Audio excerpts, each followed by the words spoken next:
thank you, Mr Speaker. Grubby gutter politics, Mr Speaker. Grubby gutter politics from Labor politicians who are not able to accept that the Queensland public rejected them, that the Queensland public had their say on their performance over nearly 10 years.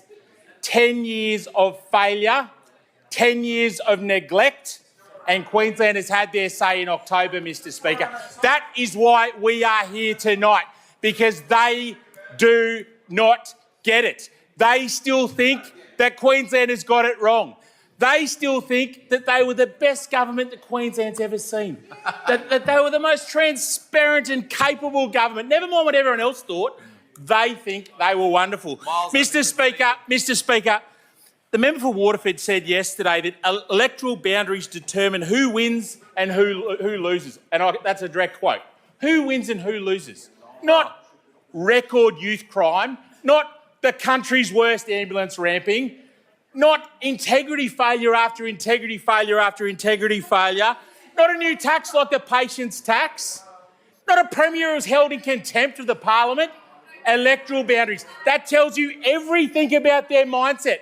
They know in their minds, they know that Queensland has got it wrong. Queensland has got it wrong. They didn't fail when people were killed in their homes. They didn't fail when people died on a ramp at a hospital. Queensland has got it wrong. And that is why we are here today, Mr Speaker. Oh, look out. Mr Speaker, I've just lost some of the best content there with the water. But Mr Speaker, too much the noise.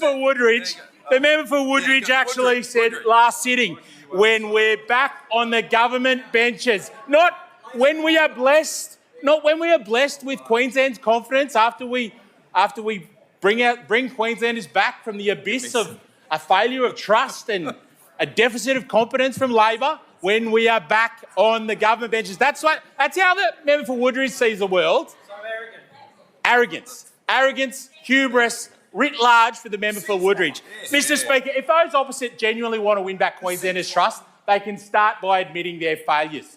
Ambulance ramping, youth crime, record debt and deficit. Mr Speaker, they don't like it, Mr Speaker. They don't like it at all. Point of order. We got you, mate. On relevance, Standing Order 236, I don't see how any of this is relevant to the motion or the amendment. I know wide berth is given during these debates, but this is completely irrelevant. Member, yeah, there is a motion before us. If you could concentrate a little bit on that. It is a broad-ranging debate, I grant you. But talk to me. Thank you for your guidance, Mr Speaker. They don't like it, Mr Speaker. They don't like it because they know it's the truth. The opposition leader said at the start of this debate that integrity, it's a standard. It's a standard we live by in the Labor Party. Well, what about Trad? What about Khan? What about Barbagallo? What about Miller? The list is... What about Kaiser? Who could forget Kaiser? I mean, they wanted him what about when the opposition leader could not even accept the outcome of a democratic election? Couldn't even bring himself on election night to acknowledge that Queenslanders had their say and they didn't want him. He's still waiting on the I still haven't heard him. Has anyone heard the opposition leader accept the outcome of the election yet? He's waiting on the pre-poll. Crickets. That's the opposition leader's integrity. Mr Speaker, the opposition leader talks about standards. He talks about standards, and I'm frequently reminded of a former Chief of Army I served under who said the standard that you walk past is the standard that you accept. So where was the opposition leader?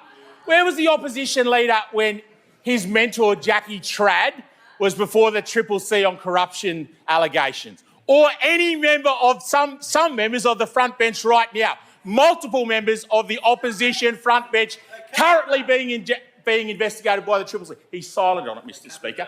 Where was the Leader of the Opposition when he appointed Mike Kaiser as his Director General, Premier and Cabinet?